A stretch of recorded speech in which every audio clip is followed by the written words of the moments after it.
This would have been my 10th Circ as Commodore. I'm going to basically run the meeting in a reduced capacity. I chose and asked Steve over here, Steve Brentfrey and Pipe Dream with Lee, to take my place. Unfortunately, I've had a medical issue come up that is going to restrict me from being on the cruise. But that won't stop me being part of the cruise. I'll be following you guys every step of the way on marine traffic, and there's a chance, depending on how the bit of surgery goes, whether I might even make it down to catch you guys on the way back. So, without any further ado, I suppose, I'd like to welcome. It's a huge event. It's been going now for. There's a gentleman over here, David. If he puts his hand up, he did the very first. Well,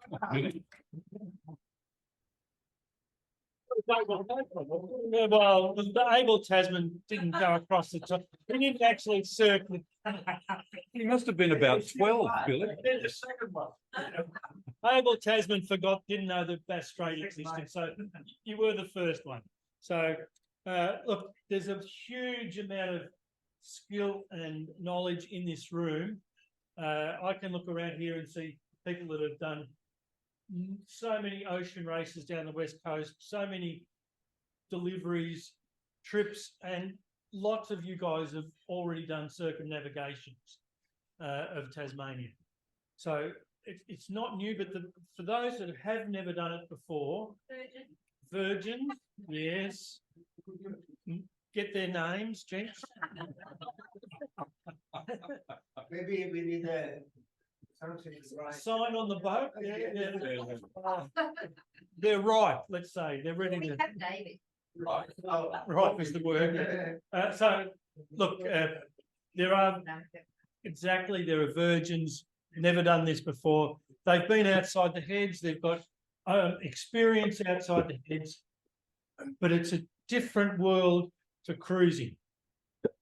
Like some of these people, we did a short run down to the top of Tasmania during COVID when we were allowed to leave home, which broke the ice for a lot of people who suddenly went, this is amazing, we need to do it. We'll get into technical stuff as we go, but to add to my story, the reason that Julie and I went around Tasmania 20 years ago was because of Stephen and Lee. They came and did a show here at the Yacht Club about what it was like to do 2003 on their smaller boat, waves breaking all over it, freezing. And it just went to me, I'm doing it. I was building a boat at the time and said, when we get the boat in the water, we're going around Tasmania. I was going as the radio relay vessel, and I was promoted for reasons unknown and became the Commodore. I'd done lots of ocean racing, but Julie will tell you later that he might know about ocean racing, but he doesn't have a clue about cruising. She was kind of wrong about that, but I'd read every book there was known. But so that was my start to it, and it was easy in a sense because we had the Hobart fleet was significant at the time, and once we were enveloped into that group, I sat back and watched the then Commodore Dave Weir run the show all the way around Tasmania until I had to bring everyone home. That's when I learned about being a Commodore, looking at the weather, changing, making decisions on the boats that were coming home for us. So in this group, every one of you will make your own decisions about sailing on a certain day or not sailing. As the Commodore, Steve, at this point, will tell you what he's going to do. It's he's going to say, the weather looks good at the moment, and I'm going to go from here to there. He's not going to tell you, you should do it. It's your decision. We've never had a problem with that in the hundreds of boats that have now done the cruise around Tasmania.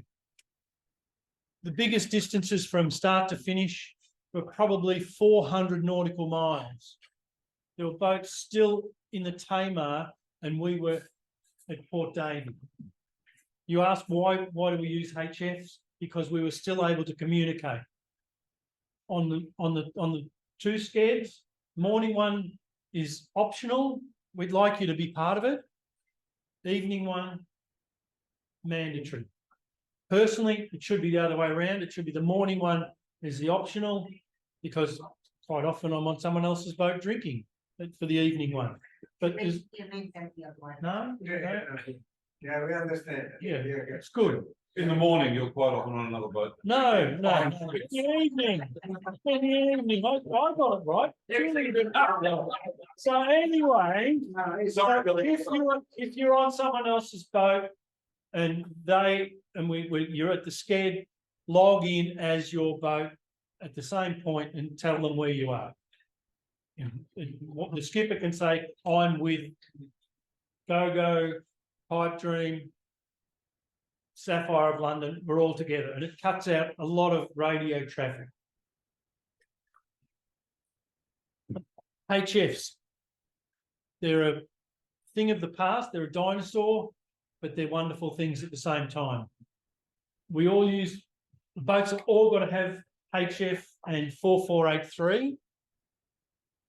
A lot of boats haven't done their test yet. I will bring that up in a few moments. We've still got 20 days or thereabouts for those boats to complete that.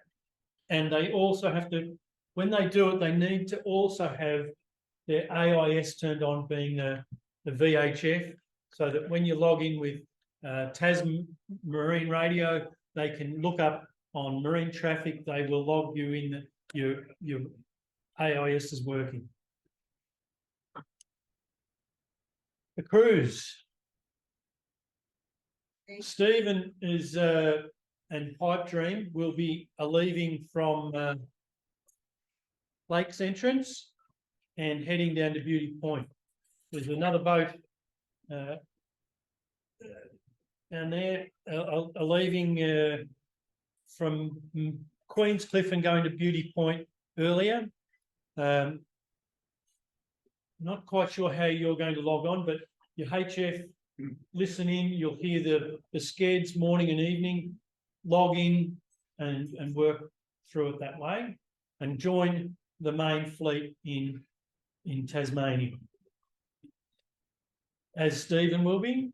I'm not sure the dates that you guys are leaving, but you could probably link it up. We'll be leaving on the 15th of February. 15th of February. I'll tell you all this when I. Yeah, when you do your bit. Yeah. Now, because there's the Commodore won't be leaving with you from Queenscliff. In years past, we've always been welcomed at Queenscliff. If you're a member there, even if you're not, you can go down. So what we've done weather-wise, we've gone to Queenscliff. If the weather was right, we've gone straight through to Tasmania, the hummocks, and everyone knows we've gone. We let everyone know. If the weather's not right, you'll stay in Queenscliff until it is right.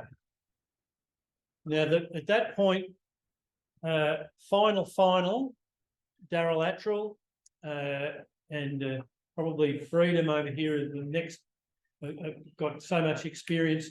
They'll be looking at the weather and deciding where they're going. But again, they will say, I'm going to leave because the weather looks right. It's up to you to decide that you're going. Yes. So at Queenscliff, so do we have to book into Queenscliff? It's usually best if you do. Oh, yeah, so we'll do that individually. Yep. And when do we have to be at Queenscliff? Well, the day of the leave, I think, is 25th. Sunday, Something like that. we need to be there the night. Well, if you've got the time, Yeah. work in on that day. Have you've all got the cruise plan sheet up? I'm imagining it's it's a thing that looks like this. This is the NIP, but it's got all the dates of all where we should be at certain times.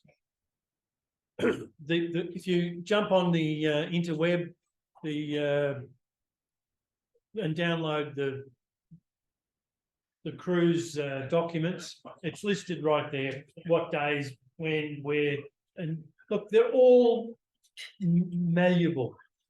As I said, there's people, we've been hundreds of miles apart, but we've had huge powerboats that are capable of, sitting on 20 knots for, killing thousands of dinosaurs, and they make it in no time.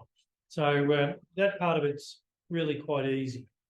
The hummocks to me, heaven, and I talk about this as the stress of getting your boat ready to go over the last 2-3 months. There's things just go wrong. Wires break, fuel lines, holes in fuel tanks, you name it. They'll all appear when you don't want them. And once you've left the heads and put the anchor down at 3 Hummock Island, the world will just slip away and you'll come into cruising mode. It is the point where you will join the cruise. Bring a Dremel. Sorry? Bring a Dremel. Dremels are handy, but we'll go into that later.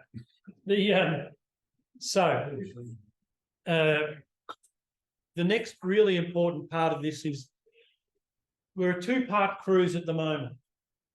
There's the Melbourne, the Hobart cruise will leave on what date? No, he's not going to come in. The 14th of February from Hobart. 14. There's a couple more boats than we've got. I think we're at roughly 30 boats at the moment. It might have been 32 until we had to pull out. But what happens is at the hummocks, we'll get a huge bonfire, beach party, and at that point you become one cruise. It's really important for the benefit of the cruise and for the best outcome for you guys is to mingle. You'll have made friends here tonight, but it's important that we mix, and so that it is one cruise as we leave from the hummocks. All right, Steve's still eating, and I'm happy to keep talking. Can I just a little tiny thing, just for any virgins here. We've been in the hummocks just this last week, and we left in shitty weather, and we got there in shitty weather. But for any virgins, I can tell you, we had 30-35 knots for 4 days, and we were as safe as houses. Yep. Absolutely safe as houses. So what Janet is saying is that the 3 Hummock Island has multiple anchorages. If the wind blows the wrong way today, you move to the other island, across to Hunter Island, or around the bottom of Hummock Island, or to the north of Hummock Island. They're all wonderful anchorages.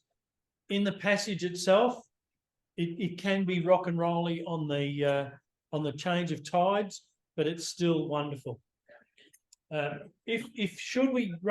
Should you guys have a barbecue in North Column Bay, which is one of the best beaches anywhere you'll ever go to, you've got to use your dinghies.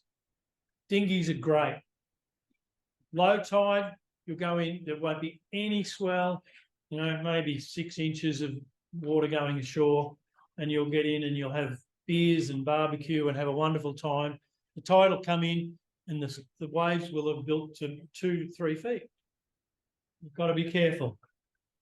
You've got to know when to leave the beach and how to get off a beach. Lots of dinghies do get flipped over. It's funny to watch, but it's a disaster. Okay. On the internet, there's the safety requirements. Really important that you've read through these and you've taken it to heart that your boat is up to scratch. I'm not going to come on your boat and check it. I know that some people will say, well, you know, who cares? I'll go anyway. If you get into trouble, we all get into trouble. It's up to you to make sure that you've got all of the safety gear that's listed on here. Yep. Just wondering if anyone has a friendly doctor that would be able to renew the scripts to be copies of our medical thing that is expired. We're from the Western Australia. There is one up here at Myer Street Medical Clinic, who is a sailor, Dr. Nick Titheridge. He understands what's required for a boat trip. And he will. Go with my pharmacist. I have a bad and they said if you have the label of the price, more. I don't know. You want to hand these out to us? So, if you want anything that GP will get you anything that's under the table later. He can knock out a horse at 20 paces. One tranquilizer. Right. Yeah, I've taken out of the there's a cruise manual that you would normally have tonight. It covers everything that I'm going to cover tonight, plus many, many more things. It's a funny thing, but usually only the females on the boat read this. The gents usually go, I know what I'm doing. So, and I've got, you give those out, Julie. Now, there's a copy per boat, so don't give them to everyone. All right. Yeah, we get that. And, Sorry. Now, let me just get a piece of paper over here. Right. The hard printed copies, and you get a backpack with the logo and all of the paperwork that goes with the cruise, including a copy of the anchorage guide. It's all in the cruise kit bag. There was a glitch earlier in late November, but the invoices didn't go out. Nothing was able to be ordered until you guys had paid your money. Unfortunately, so I don't have it tonight. I do have your shirts, bow flags, bow stickers and flags. So we're pretty covered, but this publication is gold. Anyone that you need to use it daily.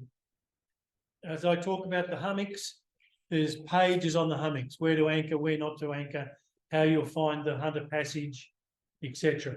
So just one per boat, Julie, if you can kind of do that.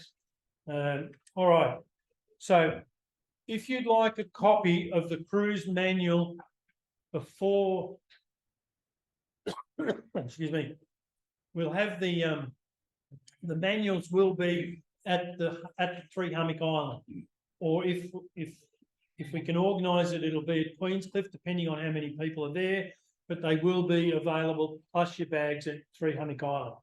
Now, if you want a copy of the PDF version of the cruise manual, you ring the yacht club in Royal Yacht Club of Tasmania, and they would ask. Did I write her name down? Kate. Kate. That's right. I didn't write Kate down. Ask Kate to send you a copy. It's a huge volume, and she will send you a complete copy that you can read between now and then. So, these notes that I've produced are not straight out of the cruise manual, but they're how I would normally run this event. Radio schedules, number 1 on the top of it, morning and afternoon. A couple of years ago, we had a boat go missing for almost 3 days. We were going to send out a search party when someone decided that they'd ring the man's wife here in Melbourne. And she said, hang on a minute. And she rang him directly. I don't know what they had. And he was in Hobart. Hadn't told anyone. So the skeds are seriously important. Don't take them lightly. Listen in, because as the cruise commodore will tell you, he'll tell you about the day's events. Climbing Mount Rugby, cricket games on a beach, barbecues, etc. So they're really important. Can you hear me, Bill? I can. I'm going to introduce you at this point. Oh, look, a full room. Our radio relay man, and his this is John Hall, everybody, and he will be radio relaying us and looking after us in that fashion all the way around. All the way around. Yeah, so I will. So I just want to say a couple of things, if that's all right, Bill. You go for it. Okay. First of all, I'm not the radio police. I'm a volunteer. I'm on the cruise for the fun of it. I've been asked to be the radio relay vessel, and I'm very happy to do that. But I'm not going to tell you what to do either. I'll tell you what perhaps we're going to do. But please be patient. We've got, I think, around 30 boats, as Bill said. Being the radio relay vessel means that we will be transmitting and receiving both on HF and VHF. And sometimes what happens is people talk over each other, one on HF, one on VHF, and it gets very confusing. So be patient, and when you're called, we'll get to you, I'm sure. One point, help out your neighbours. If they're having radio issues, you can relay for them. If you're on their boat, as Bill said, there's no reason why you can't use their radio to tell us where you are. And what I'd like to have is if people want to make an observation, tell us a story or whatever, that's fine. Probably the Scared in the Morning is the one to do that at. But I carry a Starlink setup. I'm probably available on my mobile most of the time. So if you've got mobile reception, you can always ring me. And we're looking forward to a sensational cruise. This will be my third. It's the first in our new boat, which is a Zeston 36. The other two I've done in a Zeston 40. So hope to see you all at the Hummocks, where we have a big barbecue and a catch-up. Thanks, John.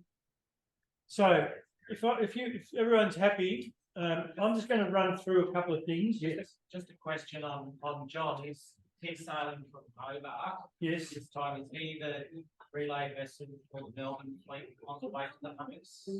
No, that'll be final, which I'll touch into in a little while. All right. This is my list, and this is how I normally run the event. Anchoring.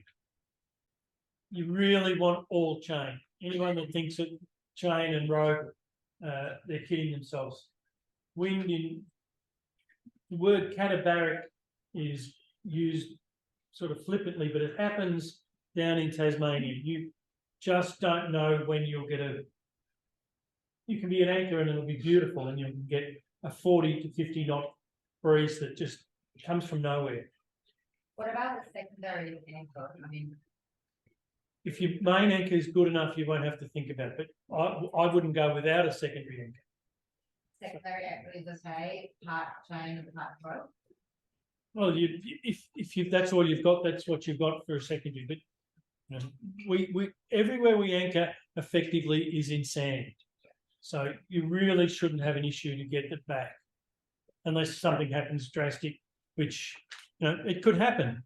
No one's saying it won't, but We, for what it's worth, we carry, and we always carry, we've got a second anchor, which is a plough anchor, which lives rather romantically under our aft cabin bed, with 2.5 meters of chain attached to it. The theory being that we, clip that onto the front of the main anchor with a line on it so that we can trip it out. in 3 circumnavigations, and God knows how many trips across Bass Strait, it's never left that place, but it's there. Yes, it's great to have spares. Yeah. Don't go light up on spares. The really basic touching on when you're anchoring and you set your anchor. I always use a bare foot on the anchor chain. Julie's driving the boat back. You feel the anchor bite. If it's in gravel, you can feel it shaking the chain. Shoes just don't give you the feel. It's just one of those basic tricks. Almost all of the West Coast, from Strawn itself, is national parks. You will need a pass. Apply for the boat. If you don't individually, you apply the boat, and you'll get a pass for the boat. There is a cover letter covering all of the issues that can arise from that in the cruise manual.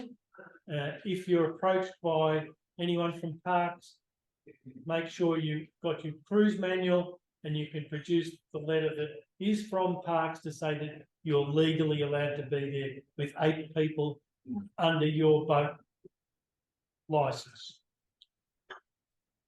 Licenses, yes. We found out if you've got a seniors card, you'll get your pass for about half the price. That doesn't apply to many of us here, I'm sure. But you will need to verify your seniors card with its number. That's okay. All right, so good advice. Look, I'm just going to flick through these kind of flippantly. Fishing licenses. To fish in Tasmania in the ocean using a line, you don't need a license. You do have to follow the regulations, being the amount of fish you catch, the size of fish, etc. So you can look that up on their website. But if you choose to take a cray pot or wish to get abalone, it's you can get a license. Last time I bought one was $56 for a year, I think, and if you tacked on, say, crayfish on top of that, it was another $10. So again, online, pretty basic. Hunter Island, we've left Queenscliff. We've had a fabulous sail across to Hunter Island, which could be a motor. Last trip, we motored the whole way across. Yeah. Just be aware, Bass Strait isn't always terrible. It can be basic. I mean, I know that sounds silly, but we had to motor the whole way. Hunter Island is the home of the March fly. Nice fly. Yeah. Horse fly, some people call them. They've got this big. Yeah. They bite. Make sure you've got plenty of your favourite insect repellent with you. Hunter Island is also a place where you can change crew. Takes a little bit of work. There is an airstrip. It's run by parks, and there is a caretaker lives on the island, and you have to coordinate it. But you can get a plane in there. He'll run his 4-wheel drive along the runway to spare the wallabies off before they land. It can be done. My son and daughter-in-law did it one year, so just saying that it is available. We've left Hunnix now going to Strawn. You've got Hell's Gates, but there's 2 spots coming down the coast that you can get out of the weather if you wish to. Ann Bay and Sandy Cape. Sandy Cape, yeah. So both are places that you can stop and break the trip up. If it's a nice northerly or northeast, just head for Strawn. Hell's Gates itself, the manual is the goal. You've got to read the manual. I wouldn't go in at night if you've never done it before. It's multiple changes of direction. There are good leads, but sometimes the leads are out. During the day you can see them, but sometimes the lights don't work. it's a wonderful thing to do. Once you're in, you'll work that part of it out, but that'll be, you know, Steve will talk to you guys about when you're going, etc., etc. In Strawn, again, you've got crew changes. Crew changes require letting the cruise organisers, Steve and the cruise commodore, the other commodore, they want to know if you've changed people on board. They're in your logbook. Just fill them out and hand them in. Strawn's a working port. Fishing boats, salmon boats, prey boats. There's limited wharfage, and if you pull up, you want the Julie's benefit, a banging board. Doesn't sound very good. I usually call it a barging board or a fender board, but invaluable for tying up against a pier that's designed for fishing boats. You can anchor in the bay. Yeah, you can. Space actually quite a good anchorage if you're careful about the wind direction Yep. and stuff. There's fuel. Diesel is available at Strawn. Credit card only. Pull up, take your turns, pull up against the wharf and get fuel. It's not hard. It can be a bit slow on a day when there's 20 boats wanting to get it, but you'll work that out. I rang Strawn today. The local service station that used to have LPG and petrol available has had his tanks taken out, and there is no petrol and there is no LPG. You can go to the airport, which is about 3 miles away.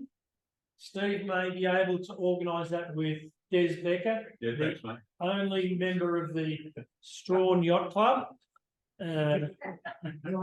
He's the Commodore, he's the protest committee. He's won every season for the last 10 years. Anyway, it can, if you're on gas, it might pay to get one of these takeaway bottles from Bunnings or something, and because it will be rusted to pieces by the time you get to Hobart. But extra gas will be a really important thing. Depending on how much you use your dinghy and how much 2-stroke or 4-stroke you need, it's also something that you're going to have to plan. The diesel requirements. I plan, when I leave here, I plan to be able to have enough diesel in the boat to motor to Strawn without, and then have some in reserve. It's something you need to be aware of. One year we burnt that much diesel at the hummocks. We had to get diesel off pipe dream. They sent us a rope and with a jerry can on it, and we carried it across the waters. So I was new at this and didn't have all much. that on video too, by the way. I must show it to you one day. So have enough diesel. Take more than you need. Julie will tell you that we've got 300 litres in the tank, and she'll want 10 litres of drums of diesel. We're not taking that, of course, but sometimes it feels like it. The Gordon River, these are dot points. They're all in the cruise manual and in that book that I held up, the Anchorage Guide. The depth of going up the river into up the Gordon is 2.7. You can get a 3-metre boat up, but you're right on the limit. 2.7 is about it. We've always gone right to the top of the river. There's a speed limit. Be aware of that and try to keep your boats underneath that or on it. We've always tied up way up almost to the first set of rapids. It's a wonderful event. There's a picture that scrolls around on the yacht club tallies up there of 8 boats tied up in the river, and everyone's having a wonderful party across. dinghy trips, depends up the river, up into the Franklin. It really depends on whether or not there's water. Whether the dam has let enough water out that you can get over the rapids. It's one of those hit and misses. First year we ever did it, there was a 4-foot wall of rocks that you just couldn't get over them. I think the next time we went, I was at the Franklin and went, where's the wall of rocks? They were just gone. We just mowed it over. So it just purely depends on how much water the dam's being let out and what. So just be aware of that. But again, petrol for your outboards. It's really important that you've got enough to take you right up. The Franklin, once you've gone up the Gordon and the Franklin, it's a spectacular event. You can't imagine how good it is really sitting here. And we've now gone further than we've ever gone before, up past this massive wave rock up to the Aboriginal caves. Well, you've got to carry your dinghy over some shoaly stuff.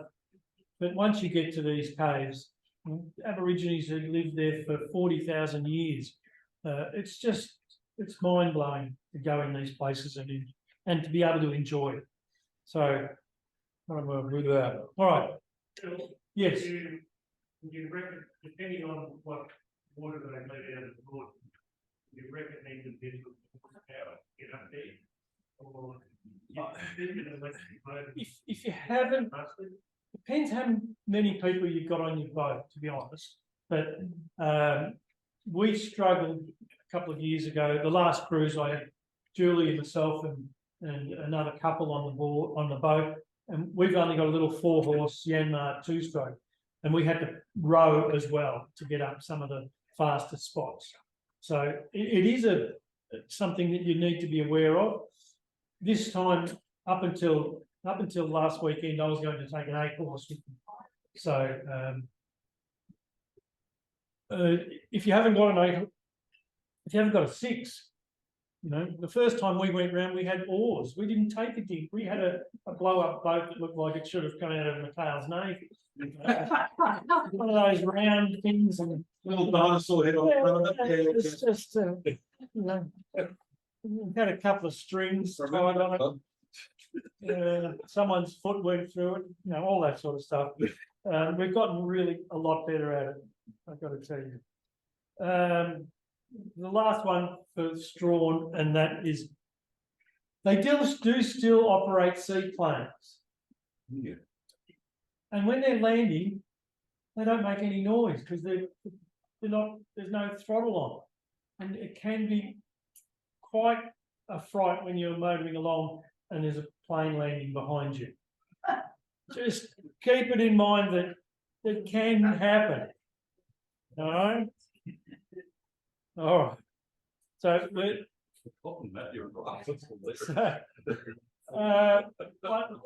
just on that one year, we were going up side by side with a boat, and we had music blaring between us. We're drinking beers and champagne, and and the sun was out. We're just kicking back, and how good is this?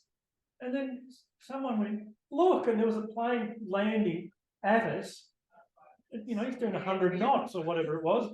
We went like this, and he landed through us. Like Kerry Brandon, Northwest. Yeah, it was exactly. So look, you've just got to be aware of it.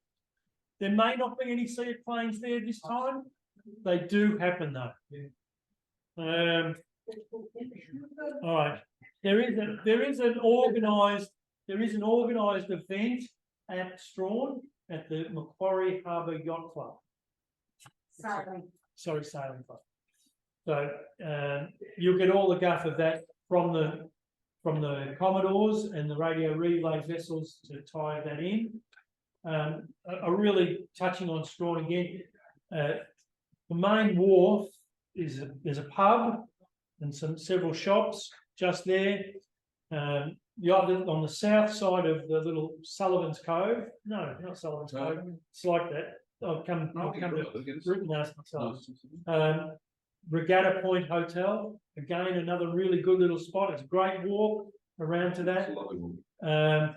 And the bottle shop at the right opposite the wharf is dynamite. You walk around, head around the bay away from it. There's a great little takeaway beer shop there called.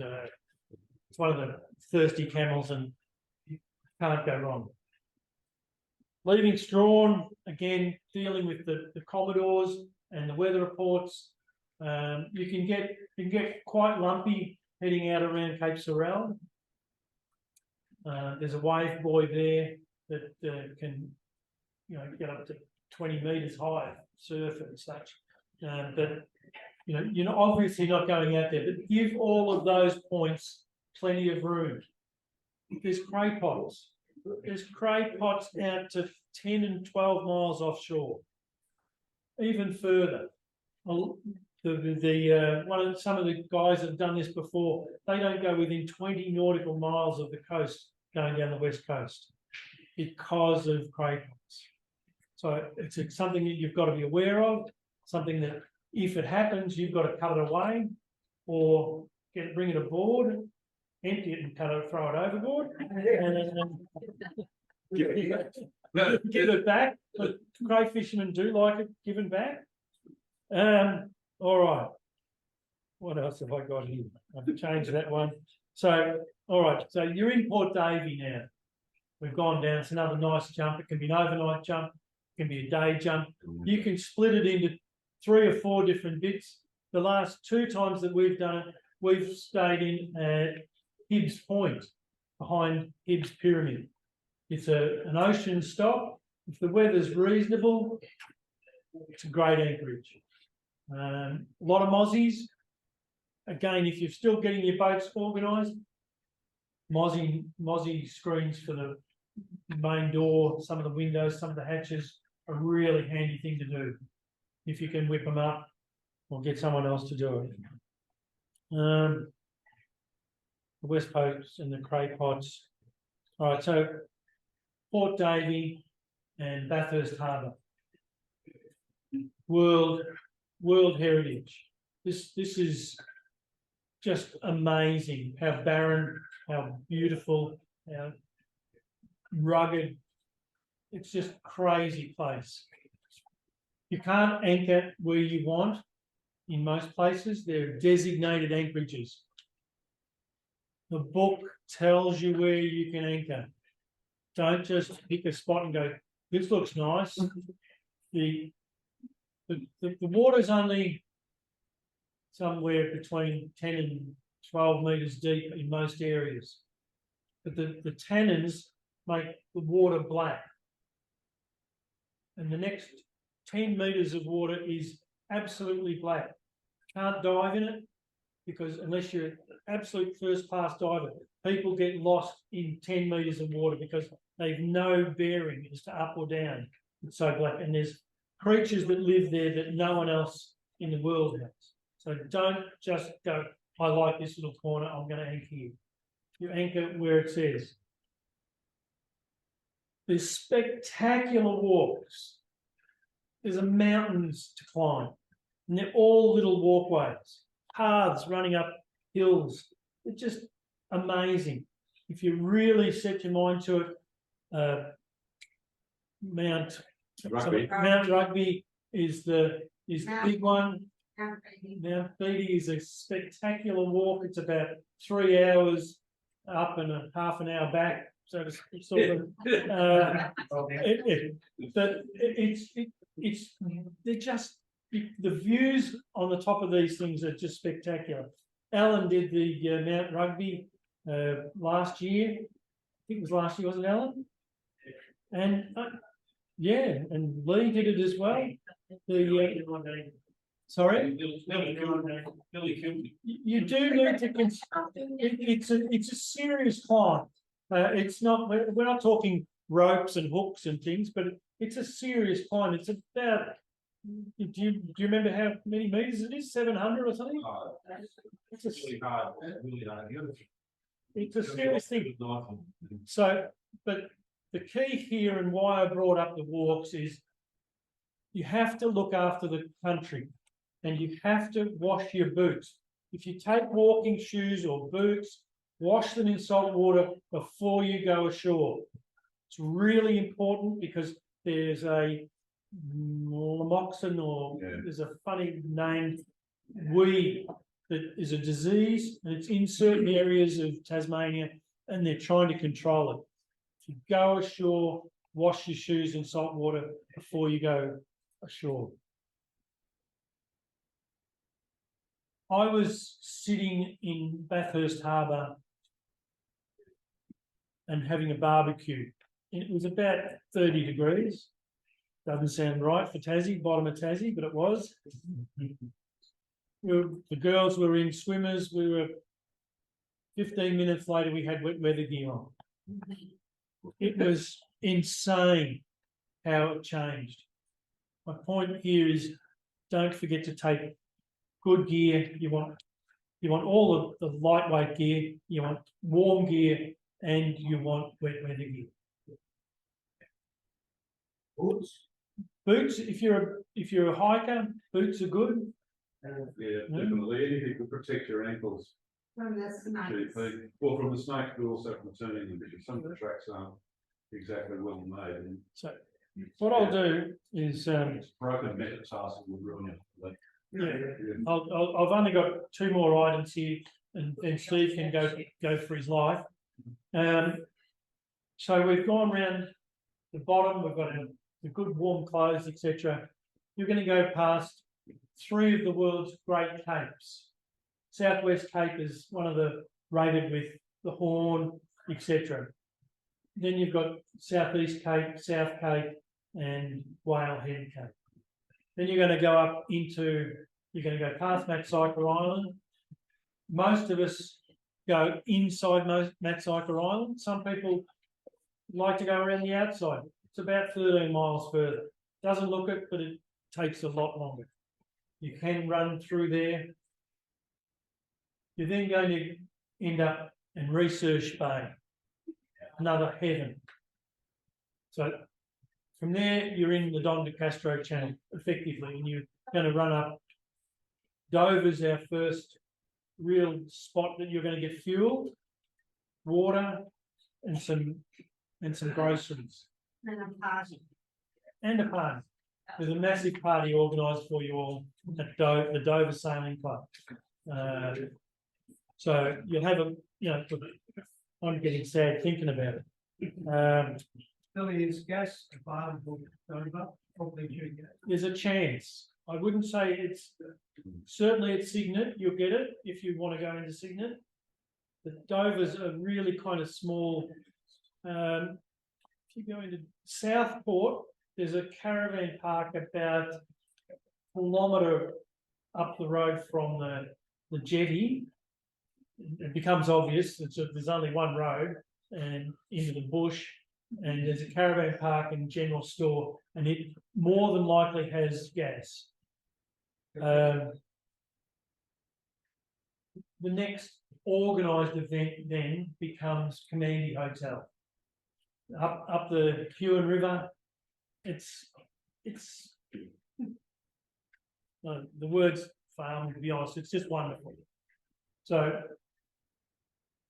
I'm done, Barbara, from the say that Steve's going to come up and I don't know what he can say on top of that, but I'm hoping he's going to talk about how great it is.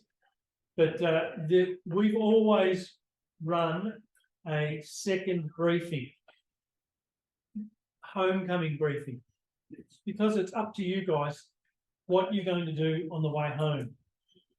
At this point on, I think we cover the West Coast and getting to Hobart.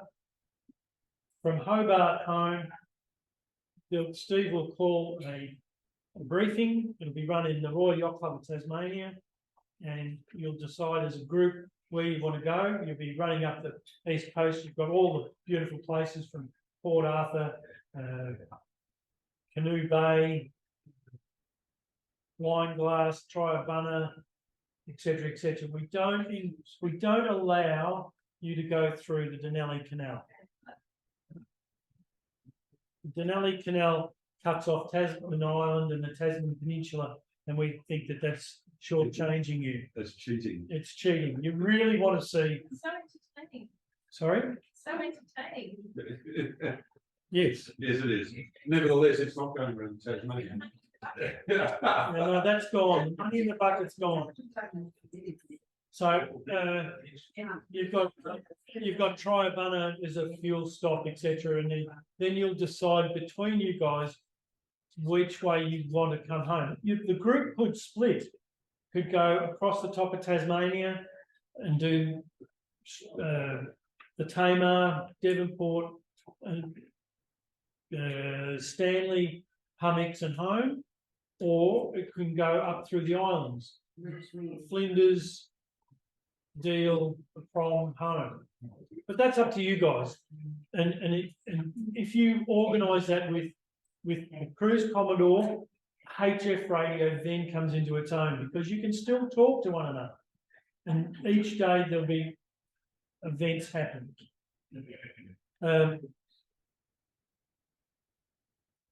Finally, there will be presentation to this group here in the yacht club, unless you guys decide you want it somewhere else and on a different date to what I'd previously chosen. I've been told it's too close to Anzac Day, but you guys will decide that.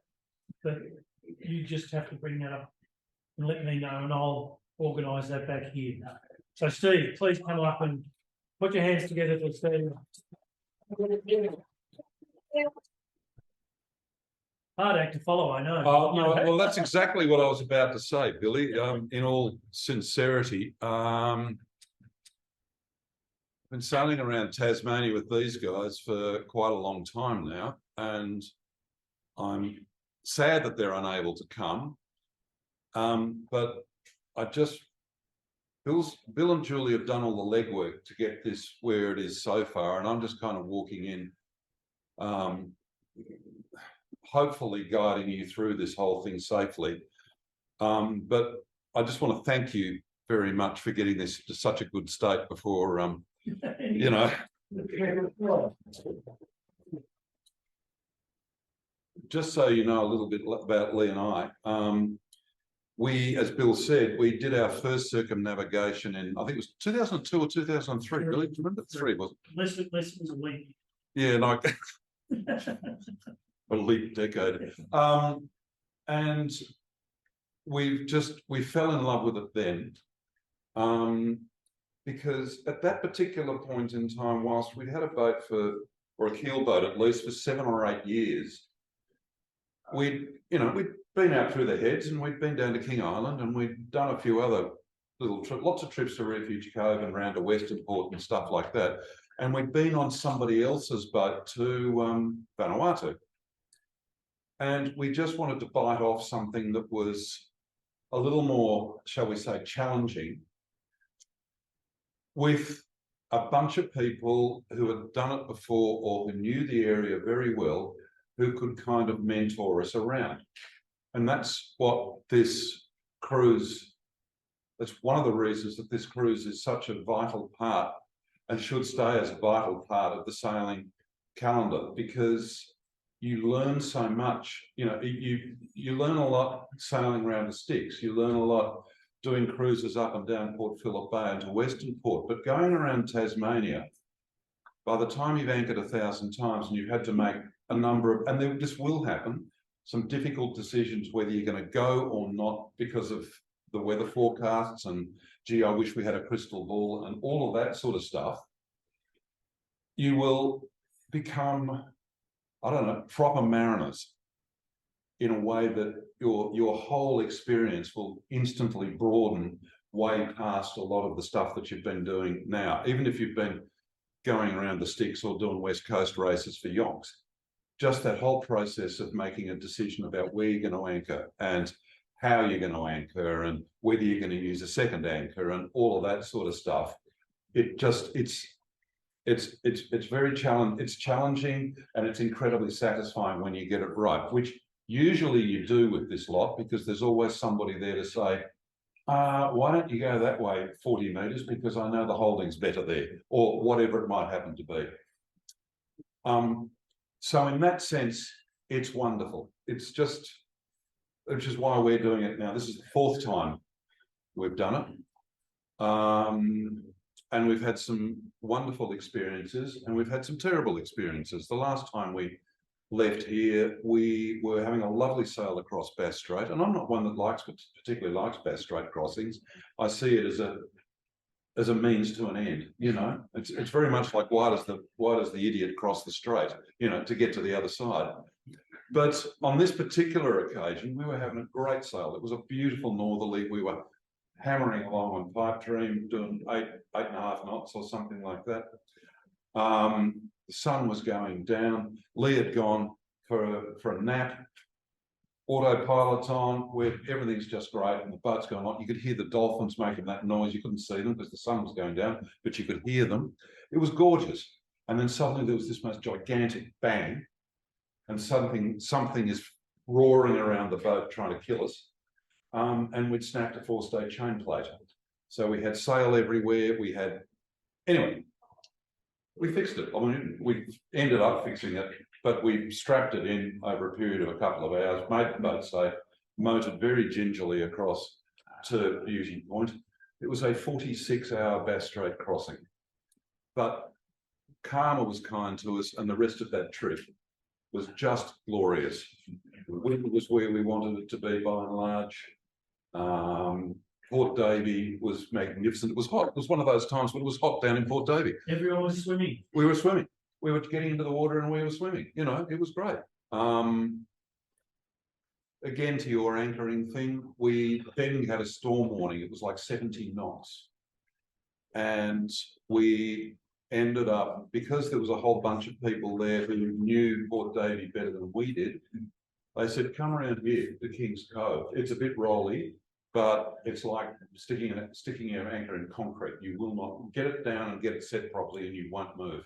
And we didn't. And that was, you know, one of those things that's so wonderful about having a cruising company.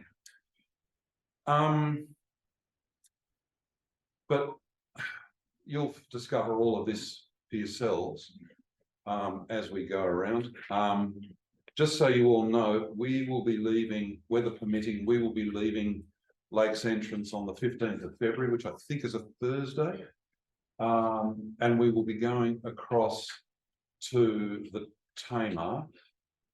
And given that if you draw a straight line from the mouth of Lakes Entrance to the mouth of the Tamar, you basically collide with the Kent group.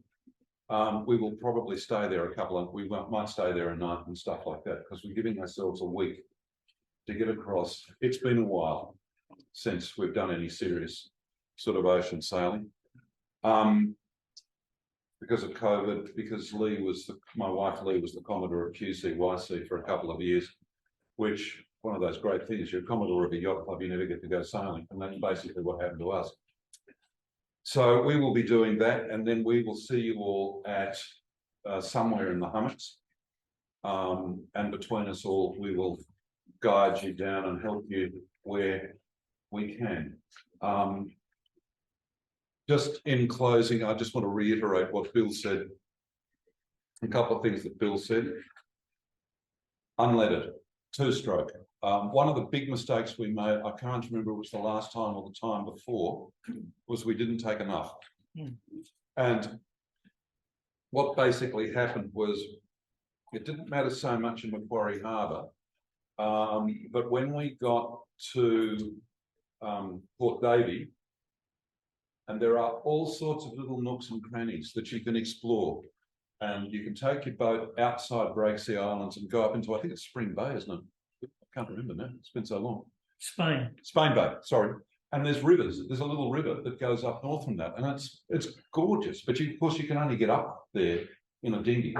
And you can go up Melaleuca Inlet to where Denny King place, and I mean, you can get up there in a shallow keeled boat, but it's great fun doing it in a dinghy. And so you will, if you're a bit intrepid and you want to go for a small boat, Swallows and Amazons explore, you will use a bit of unleaded. So don't do what we did last time and run yourself short. What are you talking about? How much? 100 liters, 50? Oh, depends on the size of your engine, GP, but I wouldn't go up there, I think, without 20 litres, You really want but you want at least a full jerry can plus a 20 litre for your dinghy. So you're looking at 40 litres minimum on board, and you might want double that with the being potentially no fuel at Strawn through this the is, canal. you're talking about unleaded or? Any fuel, Yeah, any petrol. Oh. Only for the. Yeah, Yeah, but unleaded, I mean, I think we would have, I mean, again, depending on how intrepid you want to be. Yeah, you need to take whatever you're not your little 5 litre container. You need to take plenty. Take as You much will motor, generally speaking, with diesel, you will motor more than you think you will. yes. So And- 500 litres, we have the. No, that, you're fine with that. Yeah, you'll certainly, Just the jerry can just in case. yeah. You'll top it up in Strawn anyway. Okay. Yeah, it's a bit hard to definitively advise it though, because it's depends on your engine and how much you use and just all of that sort of stuff. But yeah, you will. All I can say is, as I say, you will motor more than you think you will. Can I jump in for a moment? Please. On my little list here, I've got your first aid kit, and it starts off with should be appropriate for an extended voyage. Julie and I carry a Cat 2 unit. John mentioned earlier he's got Cat 1. You've got to be aware that you're out there for basically there's no hospital anywhere near Strawn. There might be a surgery and a doctor, and there's nothing between there and Hobart effectively that can help you. So you need to have a good range of product with you for safety. From somebody who knows what it's for and how to use it. First aid is a really handy thing to have. If you haven't got it, there will be people on other boats, but that's what a cruise is about in company. There will be always people that will put their hand up to help you with that. HF radios. Atmospheric hasn't done theirs yet. Needs to be sorted, please. Then we've got final. I know is doing his tomorrow. Freestyle. Has yours been logged in, Paul, yet? Yeah. Okay, it's not on my list. What's the reporting by? Do I notify? If you ring Tasmarine, call Tasmarine Radio. Yeah. Well, that's all you need to do. I'll follow that one up. Maggie May hasn't done theirs yet. Are you guys close? Yeah. You've done it? All right. That's all I want to hear. I'll follow them up. Pronto, how's yours going? This week. Okay. It is part of the cruise that we have to do. I know Seconda's done. Vitacy, is yours been done? Yes. Yes. Yeah. Done. I haven't got. It's not ticked off again. This came through from one of the chaps in Hobart tonight, and he said his words were his housekeeping hasn't been up to scratch. Wild honey is in the process. All right. Thank you. So we're on the target for that lot. We've covered the P. If you want the cruise manual PDF, that's good. Fuel supplies. I'm going to mention Hobart. You can get Sandy Bay has shopping centres within walking distance. Fuel at 2 yacht clubs is the main Royal Yacht Club of Tasmania and the DSS are side by side. You can get fuel at both. I'd recommend that you check the Bowser at each side to see which one you're going to fill up on. Last time we did it, it was 20 cents a litre difference.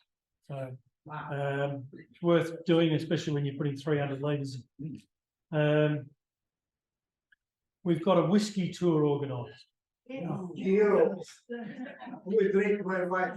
Fly down, stay on the up trend, is right. All right. There is a whiskey tour organised and it is listed on the, Laura, have you got that on your sheet there? Yes. I think on my page. I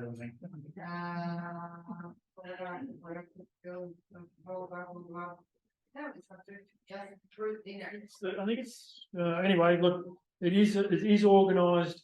I think they'll send a bus maybe down to, it's in a Hobart. It's called Hobart Whiskey. And they're wonderful people. They've taken us out, and I bought, that was that good. I bought 11 bottles of it. So there we go. So I don't remember what it tasted like. There's none left for us. It's really what you're saying. Selfish. Somebody did say they do wonderful whiskey apricots. Yum. Big to do whiskey. I know. Food groups into everything. Anyway, so look, there's things organised for you all the way around. Yes. So you talk about supermarkets and about the requirement. Resupply straw. Yes. Can you call ahead or anything like that? Or? Not really. It's an IGA. Well, it was an IGA last time. It's called Hill Street these days. But strong. Yep. Really? Yep. And it's a heartbreak hill walking up it. It's a nasty piece of work, but go on. And just it's in the future, but on the other side, going up the east coast. Yes. Seems a long way up, like way across like 10 days or more. Mm. Is there somewhere that stops there? Bishano or something? Yes, not necessarily. Well, it depends on the weather. There are places at Bishano that you can stay. You're more likely to stay in Wineglass Bay, which is only probably 15. Resupply. No, Probably try Bunner. no. Try is your last spot. Yeah. So aim to try bar resupply there. Yeah. And then Yep. Stock up in. Yeah, it is a big stock Yeah. turnover. The other thing about it is, certainly the last time we did it, was that we, and this is in Hobart, we ordered our stuff online from Hill Street, and it was delivered, the following day or something like that, which was fantastic. It's a great service. Hill Street. Hill Street, yeah, there's a little network of supermarkets, and they're brilliant. I wish they had them in Melbourne. They are just fabulous. Lovely, sort of good staples, but some really good gourmet stuff as well. And a range of potatoes that Melburnians have never heard of. Yeah. The only thing you've got to watch, as we discovered this particular year, was we ordered 4 kilograms of potatoes, but somebody ticked the wrong box, and 40 kilograms of potatoes. And for weeks and weeks and weeks, we were opening cupboards and potatoes were falling out of them. So Okay. yes. In Hobart. Yep. Are we having that somewhere? Where are we going to? At this stage, it'll more than likely be at the Royal Yacht Club of Tasmania. But that'll be confirmed as you further around you get. But it's organised. Not at this stage. It depends on amount. We've still got 30 boats to find homes for. So just And it usually works, but as the newsletters have said, the first 3 months of the year are pretty busy. So you might find yourself up in Condoc or something, but it's which would be great, to be honest, if you can get into Constitution Dock, Mm. Under the bridge, etc. Me or Yeah, Bill, just to your expertise, there's two quite critical tidal areas. yes, At the bottom of Cumming Island. Yep. And Bank Strait. Can you give us advice on when you actually, what you should be looking for to actually time your passage there? it's in the book. Okay. But I don't know whether I can do this. The logo here says it all. Tide Tech. That's what they do for a living. They actually do all the tidal work for east coast of Australia, and you'll be able to get all the gear from them. There's an app, and It's just the best time to go through. well, they'll give you all of the flows. But I can't do it off my head here. It's in the book. It gives you slack water at, I think it's Stanley, and it's 2.5 hours later. Yeah, It's so- like, it's Yeah. in the book. It's It's actually. on Stanley or Devonport, there'll be tidal diamonds if you're on paper charts, and we'll give you the calculations from that to work the tides out, but you'll find it online as well. Not treated like the rip, you know. No, well, it can be. Yeah. You don't want to be too far. If there's swell outside, you don't go out. You go around the top of Hunter Island. Timing, you know, you look at the time. Yeah. You know, it's 2.5 hours, so you. Well, look, I pulled that out of here. Whatever. It's in the book, the exact workings of that. Yeah, that stuff's reasonably, as far as the book is concerned, that stuff's reasonably easy to figure out. Also, presumably, you'll be with a bunch of people who will also be trying to figure out the same thing. The big warning is that if the tide is flowing from east to west, just be careful you don't have a northeasterly, because then it stands up and it's really ugly, especially when in Bank Strait it is. It's really ugly, or vice versa. If you get it right and the winds your way and stuff like that, you can be in the biggest, slowest old tub in the world and still somehow find yourself doing 9 or 10 knots, and it's wonderful. But get it wrong and it's pretty horrible. I'll touch on that just for a moment more on the Hunter group. The top of Hunter Island, if you go around the top from, let's say you're departing from Wraith Bay or Column Bay, and you're heading it, and you don't want to go down the inside, and you go around the top of Hunter Island, don't go and give it half a mile clearance. Don't give it 3 miles of clearance. Give it 100 yards clearance. The water rushes past the end, and it's just a huge eddy, and you can just tootle around past it, and you don't get any of the rubbish. If you go 200 metres offshore, the boat's like a washing machine. If you're going around there, you do go really close to the top of the island. Okay? Really close. Which we've done. Which we've done, yeah. So, yeah. The book Yes. you keep referring to. Is Oh, sorry, mate, I'm going to borrow this again, this one. Where would you get that? You're going to get that in your kit. Every boat will get a copy of this, the latest edition. Is it available on video? And you'll get that in Coolum Bay. And look, if Oh, I get them, if they send them over to me next week, I mean, I can meet, and if everyone is in Queenscliff, I can drive down and hand them out. But if there's a chance that you've all staggered in different starts, I'll send them with one boat, and that'll be Daryl, and he'll have them to dish out at the Hunter Island or Three Hummock Island. So, all right, more questions? Yeah, go. I'm actually getting on at Strawn. I'm trying to find out if there's anyone getting off at Strawn that wants to take it off the cargo. Yeah, excellent, thank you. So That'll be good. Yes. So, from Queenscliff, we will take us over The boat's name is Final, and he'll be running a radio relay. So say you leave at let's pick a time. If I was doing it and the weather was right, I would be leaving at say midnight here. So I'd run a sked at 6 in the morning, and one at 6 in the evening, and one at midnight again. So there's probably 3 skeds that you'll do between here and it's 120 miles from the heads. So at 6 knots, you're 20 hours. So it's not a big jump. It's not a scary jump. The scary bit is going out the heads in the wrong time. Yeah, we'll wait for slack water. Yeah. Absolutely, absolutely. Will. So what I'm saying is that so there'll be the 3, but you'll be also able to listen to, because you've all got HFs, you'll be able to pick up the other fleet. They'll be on the top of the island, somewhere between Bank Strait and Launceston. So you will hear them talking, and you can, at the end of their sked, you can come in and let them know where you are as well.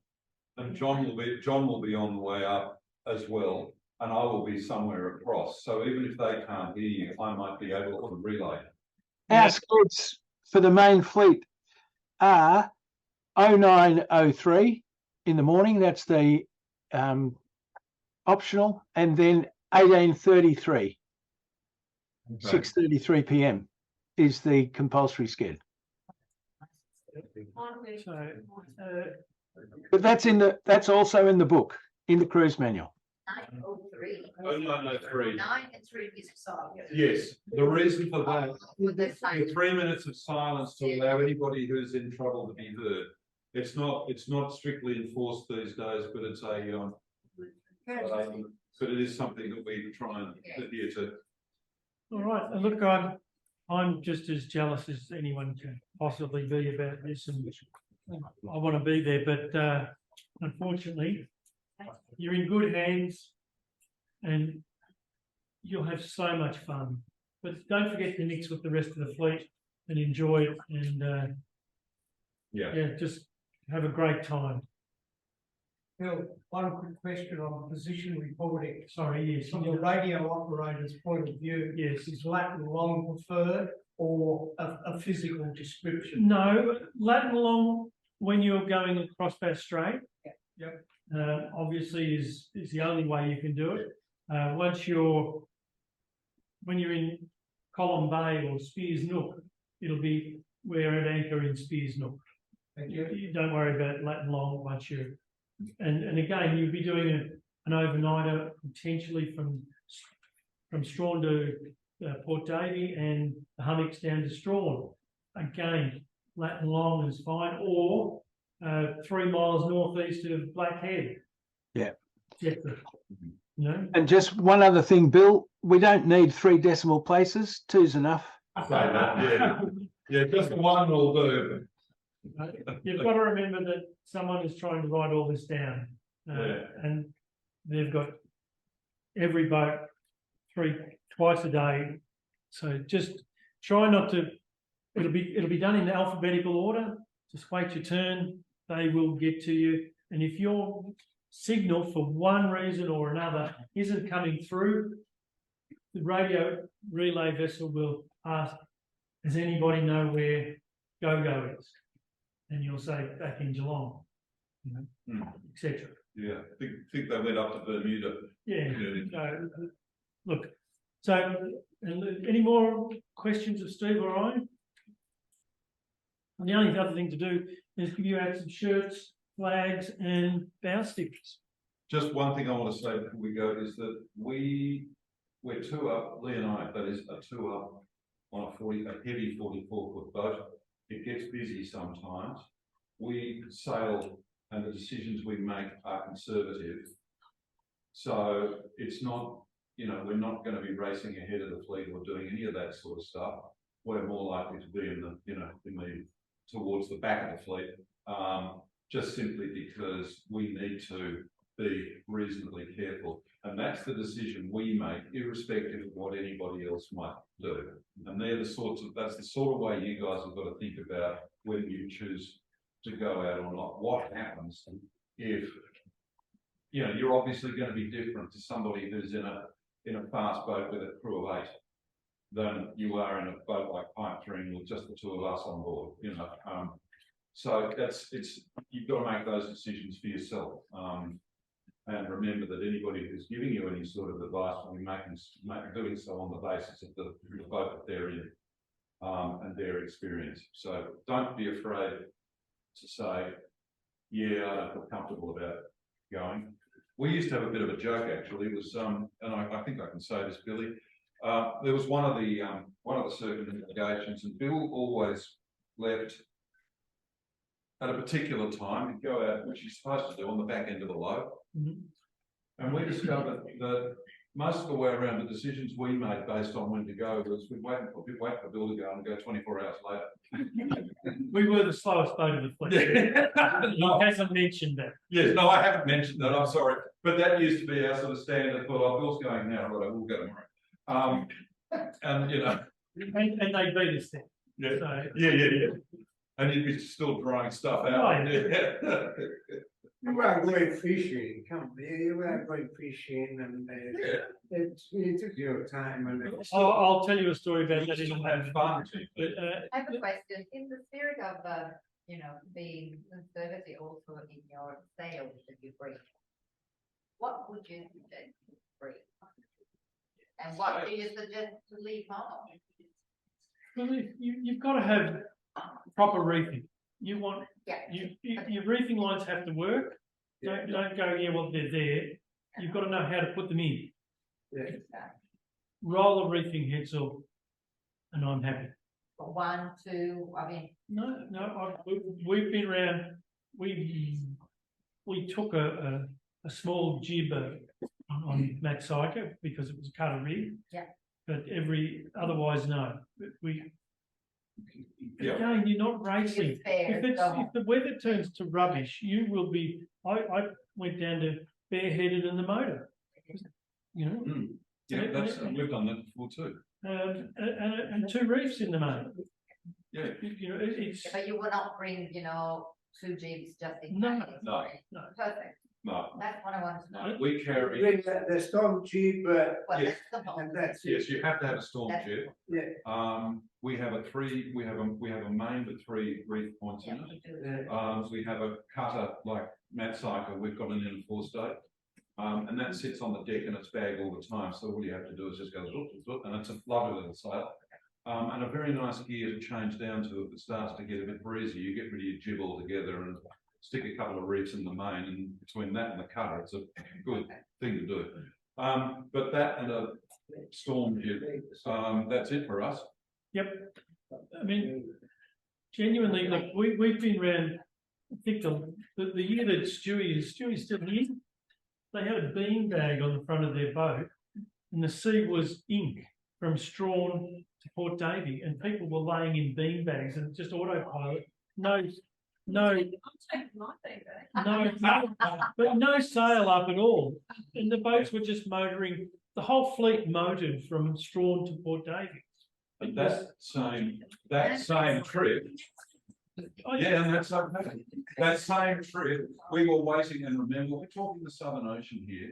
We were waiting for it to get light at the entrance to Hell's Gates. Don't go in the dark. I've done it once and I've just finished counselling. It was just never ever do that. Just don't do that to yourselves. But we were outside Hell's Gates, and it was absolutely as flat as that table, and there were 12 boats waiting to get in, and we were all just circled around like we might be out there, all chatting. And I'm chatting to Bill, and he's no further away than I am now. He's on his boat and I'm on mine, and we were in the bloody Southern Ocean. It was amazing. Yep. Look, it really is. It's one of the adventures that you guys are going to go on. For people that just race, you're going to go, why did I race? It's so good. We've got doodles on the bed. It's filled with pillows. We go to sleep. And I don't go to bed in my wet weather gear. All the sea boots on. I mean, Do something. you know, but no, everybody's I'm just saying that look, everything about this is something that if you haven't done it before, you're going to love it, and it's just fabulous. Too.